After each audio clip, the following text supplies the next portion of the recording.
015 MRP Records, Magsaysay Rhymes Productions. Para ito kay Kai Malco. Isa ngayon, wala ka na sa aking tabi. Naghahabol ng hininga sa 2 araw na paghigpi. Dito sa loob ng napakatahimik na silid, ugong ng alingas na sa pag-iyak sinisiid. Mga luha na labis sa aking mata may namastan. Ang larawan mo mukay na lagi kong hinahagdan. Sa gabing kausap ko ang alaalang dumadalaw ay bumabalik sa isip. Ang sakit nangingibabaw, ang hapdi ng sugat sa nakaraang nililingon. Tila tinatanong itong sarili ko, bakit ganon? Kung sino pa ang siya nagmamahal ng tunay at tapat. Siyang palaging madalas na iniiwan na salat. Sa kulang kong kaalaman ako'y labis na nasaktan.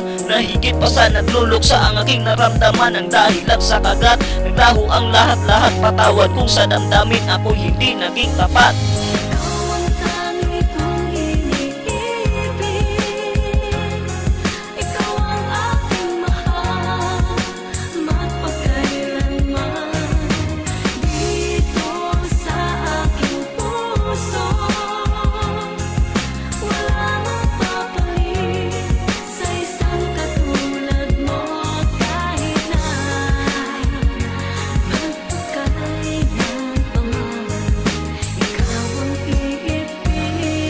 Akala ko noon ay kaya kong tumayo na mag-isa, harapin ang katotohanan sa kanan at kaliwa. Habang ako'y nakatitig sa iyo patalikod, hinihintay ang sandali ng matamis binubuklod. Susuyuin mo pa ba kung meron pang mapapala? Sigmurahin itong patawad kung dinadala. Marong naman akong tumanggap ng aking mga kamalian. Pinagsiyan ko na pati yun at sa walang pag-alinlangan hindi ko malilimutan ang ating mga nakaraan na sa bawat oras ay tumindi ang ating pagsasamahan sa pagkaibigan. Ngunit nahulog lang sa wala dahil ako'y mabait at nagiging masama.